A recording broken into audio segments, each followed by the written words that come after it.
It's your tour guide around the SWAC Wells.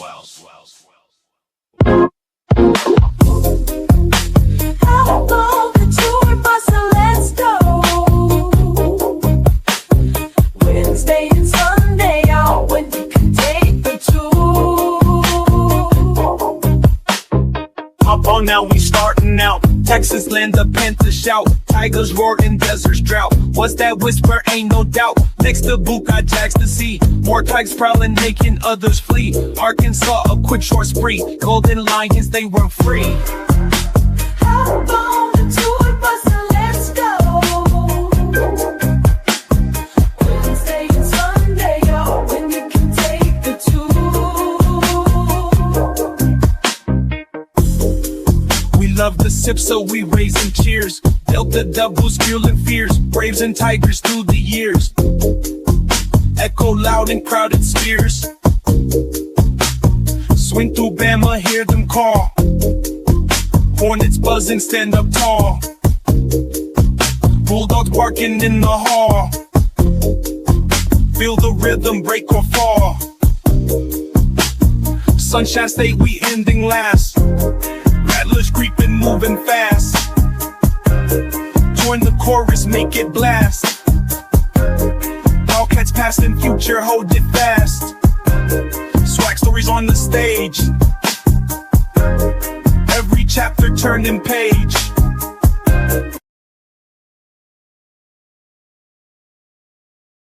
What is going on, everybody, man? How y'all doing? Welcome to today's edition of SWAC Talk, the show we cover the SWAC inside and out. And I am your tour guide around the SWAC. See what's coming at you. And today we're going to take a look at the first four games for the SWAC, men's and women's. We're going to go ahead and take care of those games. The men's game takes place on Tuesday, which is tomorrow. So we're going to go ahead and talk about that game for sure. And then we're going to take a little time and talk about the women's first four matchup, which takes place on Wednesday. So we're gonna have a busy day, man. Winner of the women's game takes on UCLA. Winner of the men's game takes on Auburn. So 16 play in, and we'll just see what's what, man. So with that being said, let's go ahead and hop into this. Y'all make sure y'all hit those socials: Facebook at SWAC Talk, Instagram SWAC Talk, Twitter SWAC Talk 76.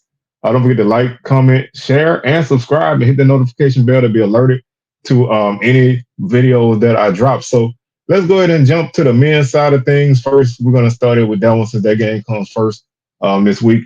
Alabama State Hornets against the St. Francis Red Flash, or the Frankies, as I learned that they've been called as well. Such an odd name, but it's an old school thing. St. Francis comes in this game at 16-17. They went 8-8 in conference and finished third in their conference with a record like that. They got in by virtue of winning the NEC championship. They made a run through the conference tournament, beating Wagner 58-55. They beat Long Island 71-68, and they beat Central Connecticut, who was the odds-on favorite to run through this tournament.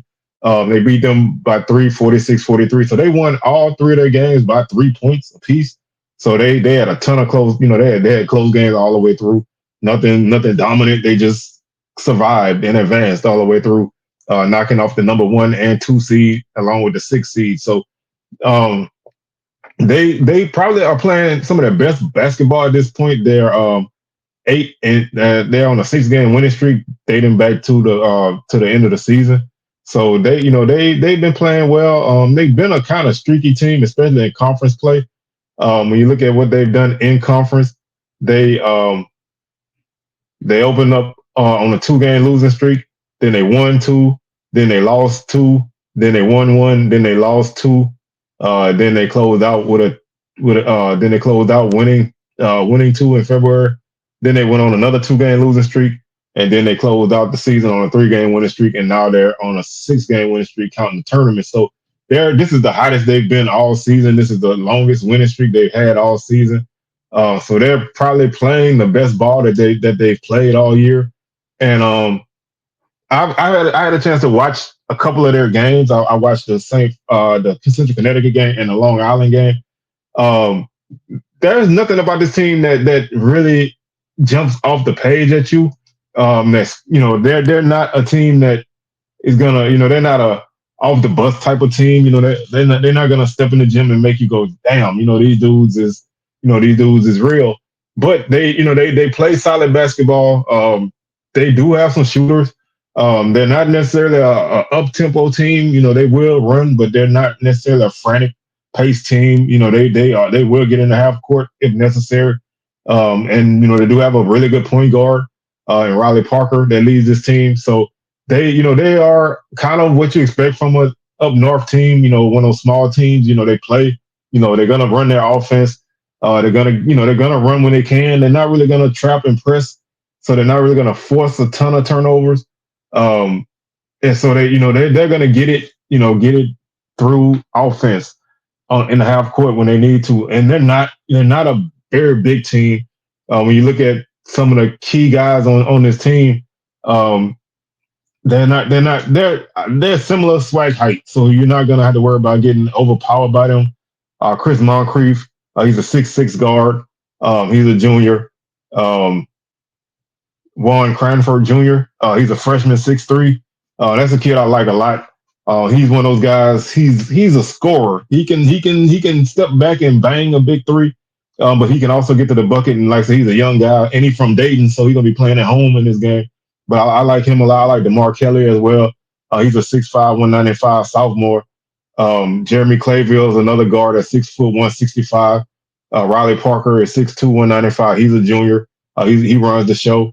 He does pretty much everything for their team. Also, Bobby Rosenberger comes off the bench as a 6'5" guard, 205. He's a sophomore. This is a very young team. They don't play a lot of guys that are seniors. Victor Payne's another guy. He's a freshman, 6'4", 190. Um, Valentino Panito is a 6'8" forward, junior. Um, and that's really the core. That's really their core group. They play four. They play a four guard, one forward lineup, and so they really try to get a lot done in the perimeter. They will do a lot of backdoor cuts and kind of slash to the basket as Parker sets up his teammates for passes. But he also can knock down some shots from outside. Not the quickest of guys. So I do like Bama State athletically in this matchup. I think Bama State can have some success if they can push the tempo. They don't really have to worry about this team forcing them into turnovers. I think the only way Bama State would commit a lot of turnovers is if nerves get to them in this game, which I've seen a lot in these first four games. Teams come out kind of slow. They kind of feeling their way out, especially when you've never been here. You kind of feeling your way out. But like I said, this team averages 71 points per game. They give up 71.6. They shoot 46% from the field. They are 33% from three. They make 8.2 threes per game. And like I said, they made against Long Island. They were trailing by like 12 at the half, and they made some crazy threes in the second half to get themselves back into this game. They really were stagnant on offense in this game, especially in the first half. Not a lot of motion, not a lot of ball movement, a lot of one shot. You got it, you shoot it type of thing. And so they really were kind of playing against themselves. And in the Central Connecticut game, nothing was falling. That was a 46-43 game, so nothing was falling for either team offensively. And to me, if you're playing like that against Bama State, you're probably going to lose because, Bama State going to just stand back there and bomb threes until they fall. And, then the guy's going to slash the basket. And I think Bama State has the quickness advantage. Like I said, I do like Cranford. He's an athletic guy. Kelly is another guy that's pretty athletic, but having a point guard that's not as athletic, that's going to have to check C.J. Hines or Martin Knox or even T.J. Madlock is a big advantage for Bama State in this game. The Red Flash, they give up 43% from the field, shooting 30% from three and 73% from the line. They shoot 72% from the line. They average 9.7 free throws per game.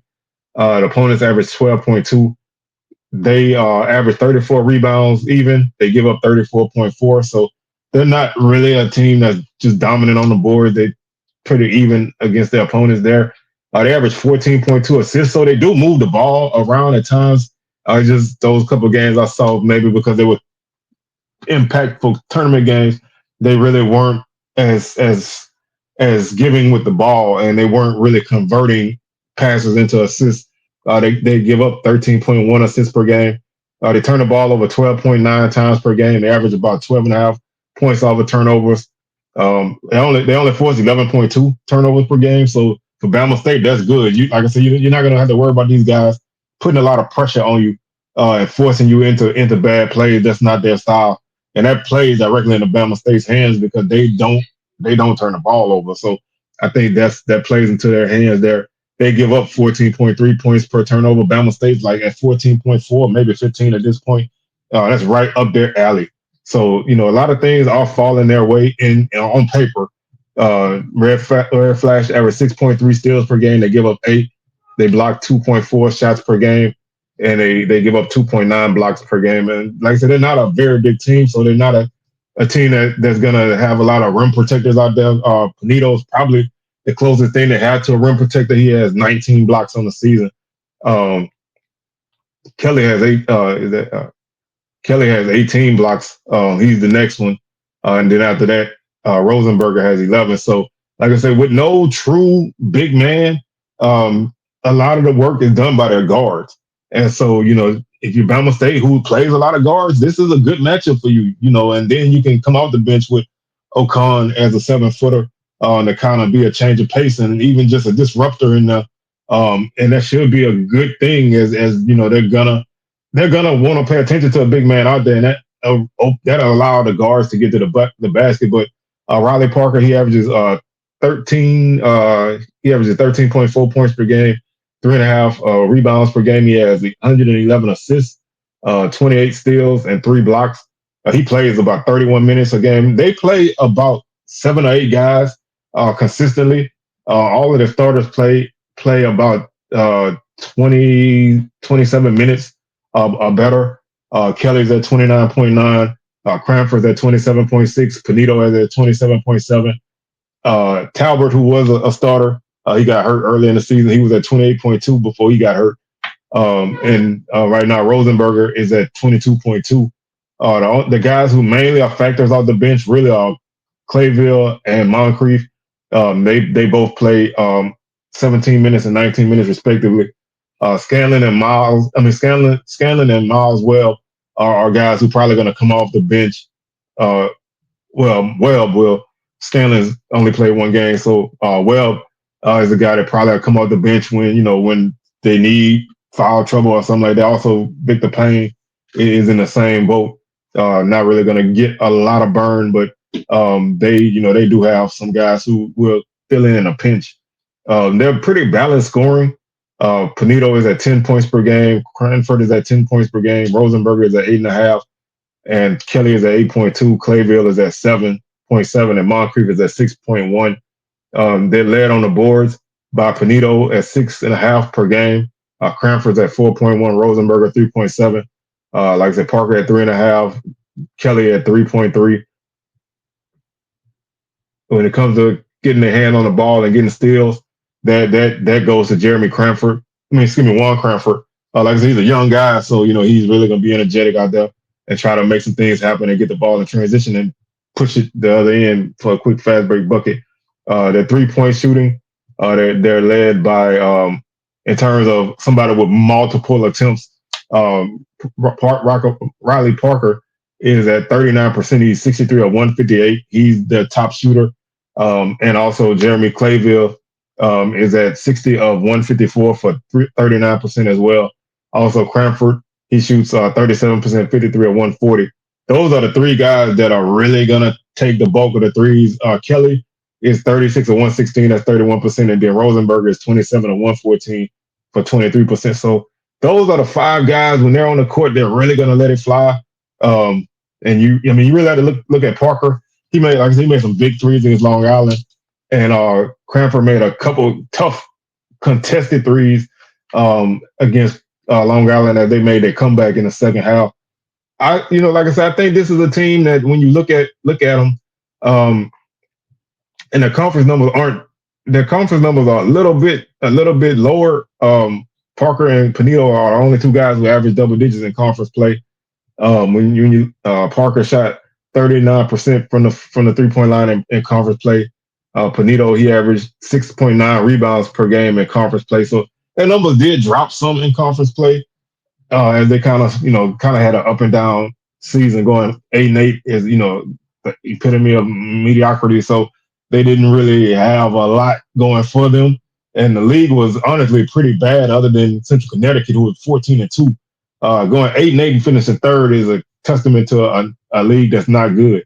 But they face a Bama State team who is 19-15. I got it right this time. They're 12-6. They're also on a 6-game winning streak. Um, and this is a team who, they've had some really good basketball that they played in recent weeks. Just been able to kind of survive games. Like they've played a ton of close games. They beat Southern by 1.2 times. They beat FAMU by 1.2 times. They had a 2-point loss to Bethune-Cookman. They had a 3-point loss to Bethune-Cookman. They had a 3-point win over Prairie View. They had a 4-point win early in the season over Alabama A&M. They had a 2-point loss to Alcorn. They lost to Jackson State by 7. They had a 2-point victory over Pine Bluff.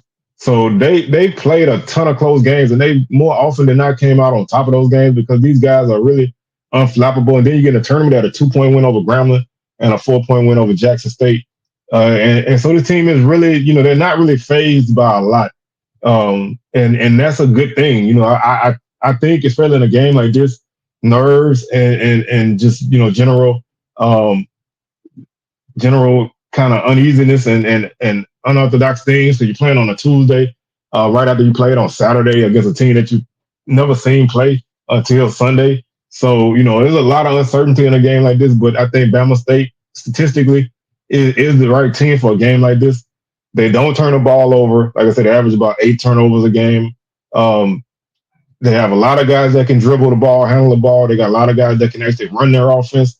And everybody they put on the floor, probably with the exception of their big man, Ocon, can shoot from outside and will shoot from outside. And I think this is, games like this, teams kind of tend to panic when their shots don't fall. And I think Bama State is not that kind of team. I think they're the kind of team when their shots don't fall, they stay with it. If you look at the championship game, they didn't shoot the ball well at all in that game for the first 30 minutes or so.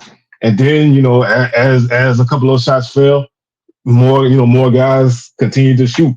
They make 9 threes per game. They're shooting 33% from the field, from 3-point line. They're shooting 40% from the field. And that number is low because they do shoot a lot of outside shots.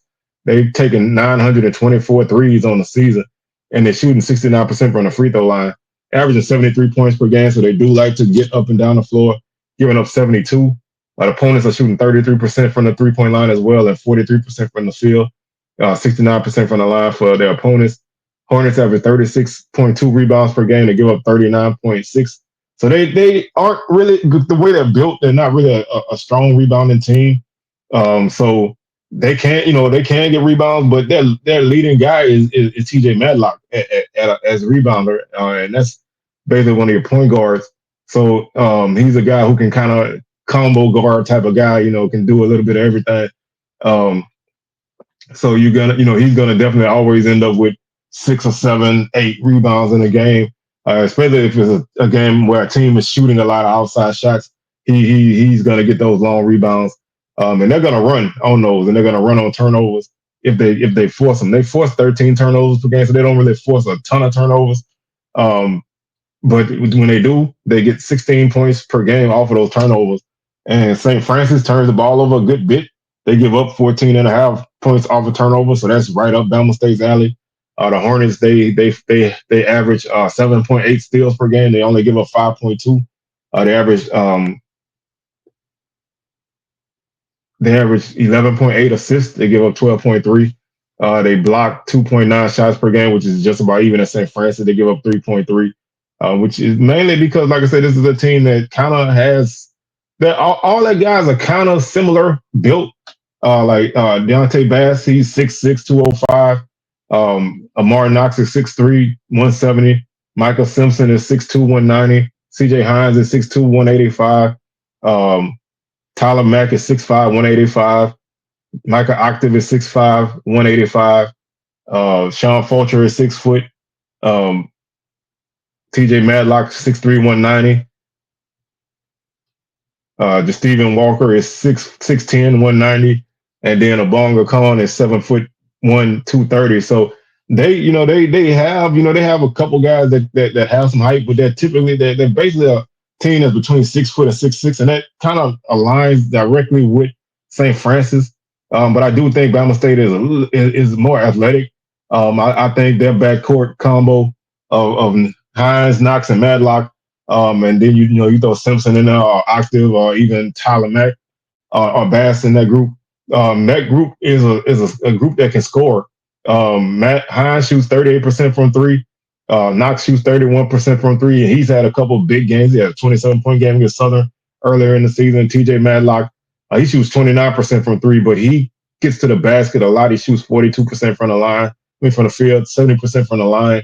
He has 171 free throws, which is the most on the team. He gets to the basket. He gets to the line a lot because he will slash and get to the basket. He averages 12.6 points per game.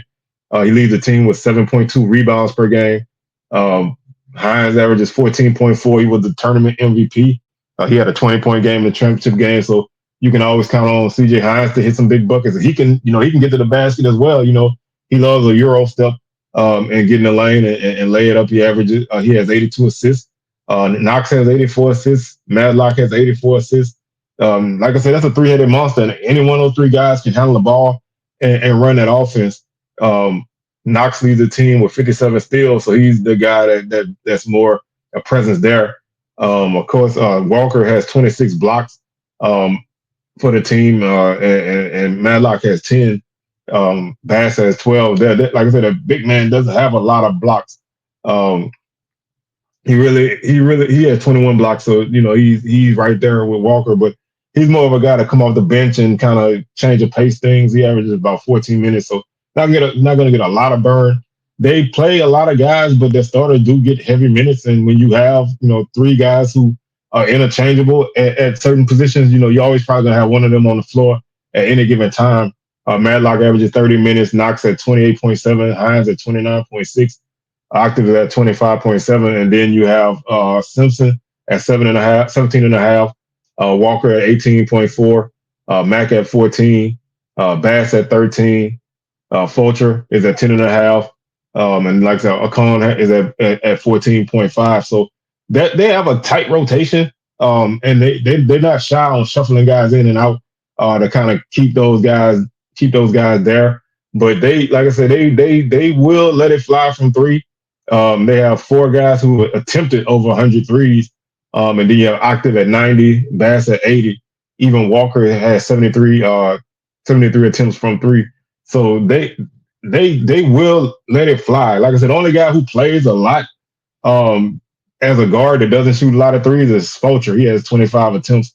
And then Akon as a big man, he doesn't have any. But everybody else on this team will shoot threes, and then sometimes they'll just take them from anywhere on the floor. And if they start to hit, they will be tough. And that's kind of their modus operandi. They kind of just keep themselves in the game, keep themselves close. And then, once those shots start falling, can't talk. Once those shots start falling, they start to make the push. They're not going to fold under pressure. Playing so many tight games, that doesn't bother them. So I don't expect them to kind of wilt under that. But I do think that they will kind of be a team that it's going to be interesting to see how they start this game, because a lot of teams have really played tight in this game, especially SWAC teams, especially early. A lot of times in these games, SWAC teams don't really get going until late in the first half, early second quarter, and then they kind of figure some things out.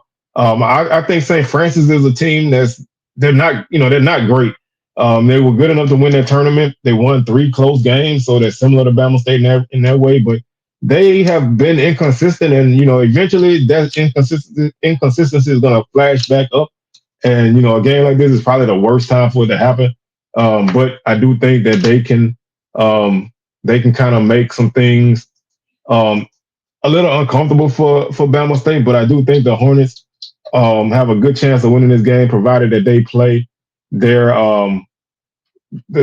provided they play the way that they've been capable of playing and don't let the moment be bigger than them. And so, I think that they have a good chance in this game. And I do think that I'm obviously I'm pulling for them. I'm picking them to win this game and advance. And I think they should if they can use their athleticism and kind of outwork these guys and kind of push them and wear them down and then overcome them. So that's our men's game. We're gonna take a look um, at the women's game, and this is a team I didn't really have a lot of time to look at, but UC San Diego, the Tritons, they are out of the Big West. They finished fourth place at 13-7 at 20-15. They on a 3-game winning streak, so they basically got hot in the tournament, beating the number 8 seed Cal Poly by 5. They beat number 1 seed Hawaii by 2, and then they won the championship against UC Davis by 11. That was a team that beat them by 11 at the end of the season. When you look at this team, like I said, at 20-15, 13-7 in conference, they weren't really a great team at home or on the road. They were 9-8 at home, 8-7 on the road. They were 3-0 on neutral sites. They played Arizona earlier in the season. They lost to them by 11. They played St. Mary's. They lost to them in double overtime by 9. They lost to Fresno State by 12. They lost to Air Force by 3 in overtime. So middle of the season, they had a long losing streak. The middle of the season, they had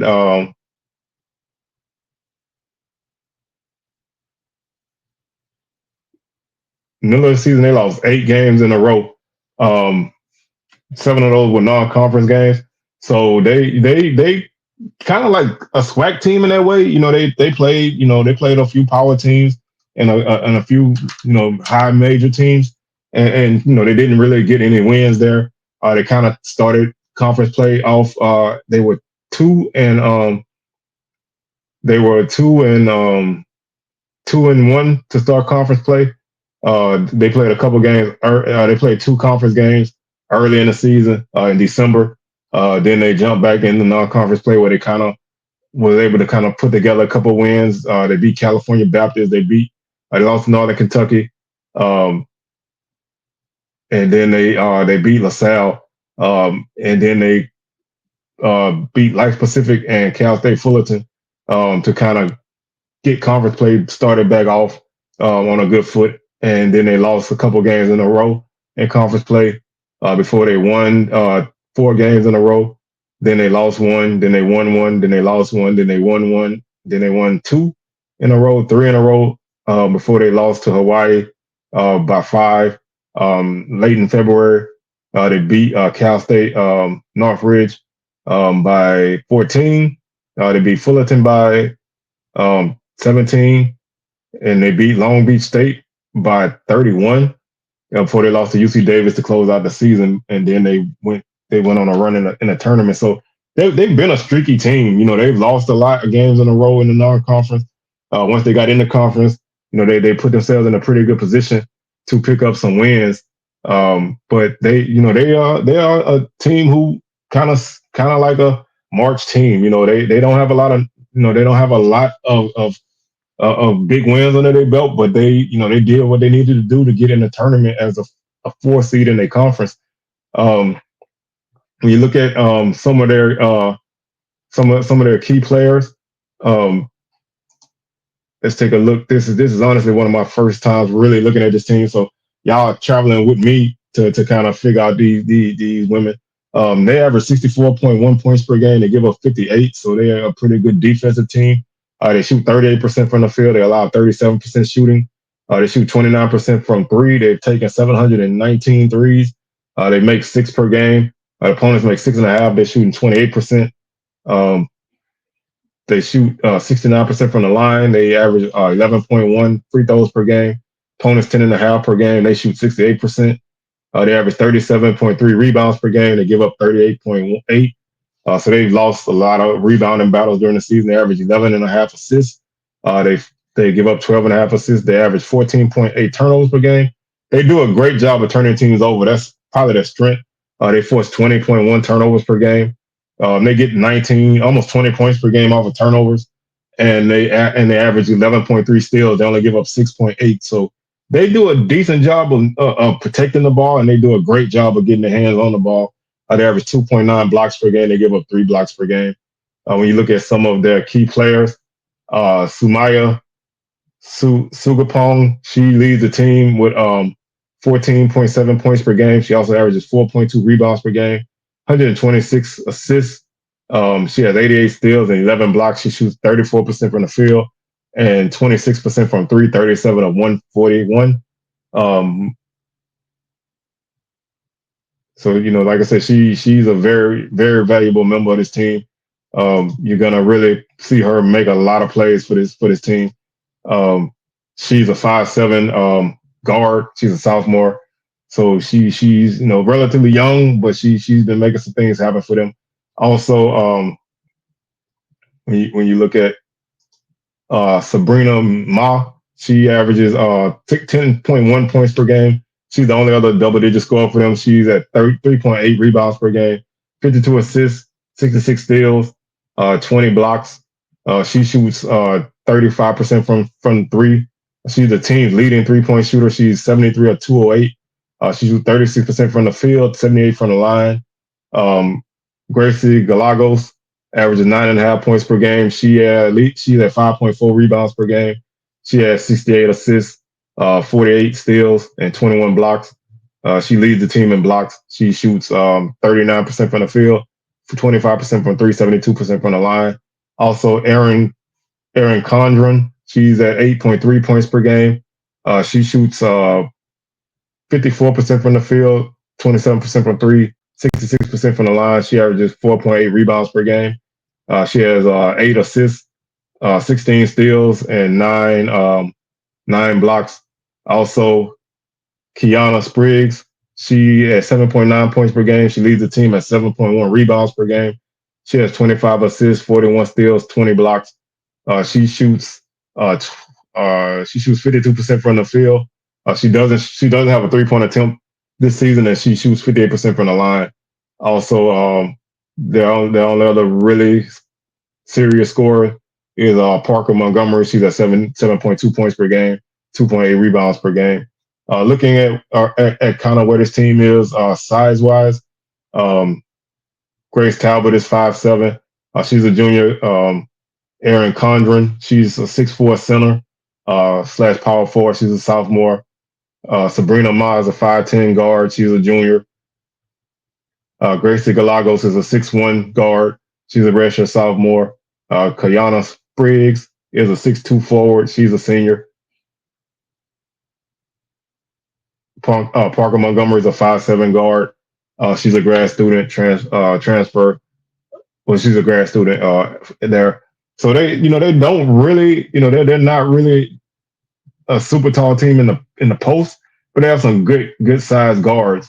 So that's going to be a little bit of an issue for Southern, as a team that's not necessarily the biggest team out there, but Southern is a team that's going to make things tough for you. They're gonna, Southern's always going to battle and make things tough defensively.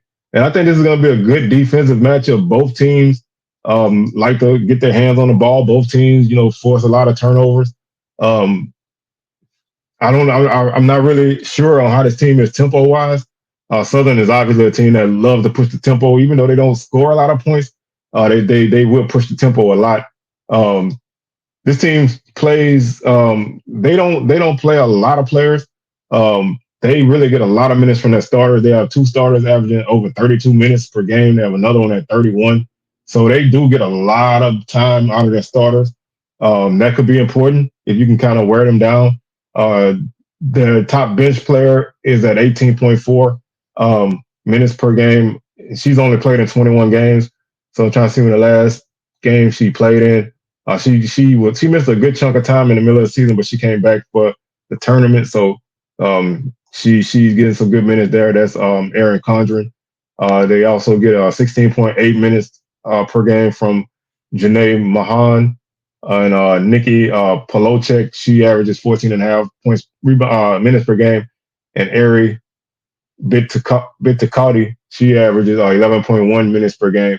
Other than that, they have a few people, at 8 minutes, 3 minutes, whatever. But they got a solid group of people that they play, but they get a lot of minutes from their starters.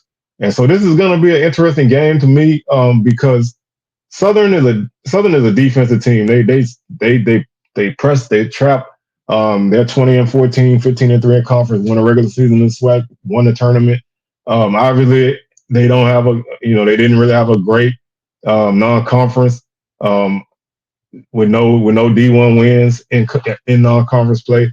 A lot of these games were not close, because they played a heavy uh, power four schedule. The only non-power four teams they played, in the non-conference that weren't home games against sub D1 teams was DePaul and Colorado State. Everybody else was power five, power four teams, and they did have a 12-point loss to Illinois on the road. That was probably one of their better non-conference games. They lost to DePaul by 12 as well. So they had a couple games where they were competitive, but they also lost to Washington by 18. That's not bad. But they had some really bad losses in there. And Southern's a team that's not going to really score a lot of points. They started off the conference 1-1 before they went on a winning streak. That streak was snapped by Alcorn. Then they went on another winning streak before they lost to Alabama A&M. And then they won their 3 conference games, where they played really good defense and in the tournament, not allowing teams to get much of anything, on the board, scoring wise, giving up only 44 points per game in the tournament. And so Southern is a team that's defense first. They will play a high tempo. They will run a lot, but they don't really score a lot. They only score 59 points per game. They give up 56.4. They give up less than that in conference play. But they're gonna get up and down the floor, and they're gonna shoot threes a lot. They make about 5.2 threes per game. They shoot 29% from three. They shoot 37% from the field and 65% from the line. Opponents shoot 37% from the field as well, and 28% from three and 68% from the line. Southern averages 33.2 rebounds per game. They give up 36.2, so they do get out rebounded. They're not the biggest team inside, so sometimes they do get worked on the board. They have some problems on the offensive glass in the tournament, but they were able to overcome them. They average 12.8 assists per game. Opponents 11.5. They force they turn the ball over 14.9 times per game. They force 19.8 turnovers per game, and they get almost 19 points per game off of turnovers. They go up 13 points per game off of turnovers. They average 11 steals per game. So, like I said, both these teams are similar in that aspect. Southern will trap a lot, and they will press full court. And when they are able to get you to pick up your dribble, they're going to double team and force you to turn the ball over. And the only problem with Southern is, like I said, offensively, they don't really run you over offensively. So they kind of let you hang around, and you'll see a lot of games where Southern wins the game like 55-45 or something like that. And it feels worse because the team doesn't really score. But the fact that they don't really score a lot is going to come back and bite you at some point. They average 3.1 blocks per game. They give up 3.3. This team has kind of found their way as the season went on. Right now, they're led by Anaya Gordine. She has 11.9 points per game. Sevilla Sellers, she only played in one game this season. She had 11 points in that game. But Sanaa Reed is at 10 points per game, coming on strong later in the season. They also get good points from Leah Fontenot at 7.1 points per game. Tiana Lidge at 7.1 as well. Jocelyn Tate has come on strong later in the season. She's at 6 points per game. Takaya Sanders, she's been a spark plug for this team, especially in the tournament. She's averaging 4.5 points per game. She has 110 assists. She has 110 assists, 51 steals. So she's been a spark plug. She shoots 31% from the 3-point line. She hasn't really taken a lot of threes, but she's made some big threes in the tournament. And I think it's important for her to really get some points in this game outside to kind of keep this team honest. Fontenot, she shoots 26%, but she can get hot from three. Her and Reed, who shoots 36%. Reed leads the SWAC in 3-point shooting. So they have players that can shoot from outside. Gordine, she can make a 3 or 2 here and now, but she's more of a driver and finisher. So, like I said, offensively, that's what my concern with Southern is in a game like this. Um, are they going to be able to turn this team over enough to, kind of make this an up and down game? And the more helter skelter the game is, the more I think Southern is comfortable. So they will have those stretches where they may not make a basket, but the other team may not score either. So it's kind of like you just going, back and forth up and down the floor. So I think in that aspect, I think that helps them. But this is going to be an interesting game. These two teams obviously don't know anything about each other. They play on Wednesday. So it's going to be a big filling out process. And it's going to be important for Southern to have a good offensive game because, you're playing against a team that's a little bit bigger on the perimeter. And so they like to force turnovers. So you're going to have to take care of the ball because if you turn it over, they're going to score. And that could be problematic for you. I think Southern, like I said, offensively, I got to see where they are in this game.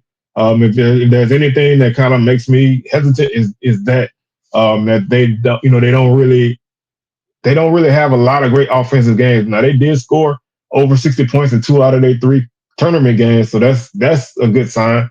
But they also had lulls in those games where they kind of went cold, and the other team was able to kind of maybe make a push here and there. So if they do find a way to get up, they have to be able to keep their foot on the gas. If they fall behind, they have to be able to keep themselves within striking distance, and then kind of go from there. So I do think this is going to be an entertaining game. It's going to be a very interesting game again, like the men's game. I think there'll be a lot of filling out early, as both teams kind of figure out what they are and who they are. And so like I said, we'll be locked into this game, and we'll talk about these games after they take place. Tomorrow, we'll probably talk about the women's NIT matchups that we have, and we'll talk about the BCIC matchups. We'll talk about those Wednesday, and so then SWAC Smoke on Thursday. So with that being said, man, I'm your tour guide around the SWAC. See signing out, and I will catch y'all on the rebound. Peace.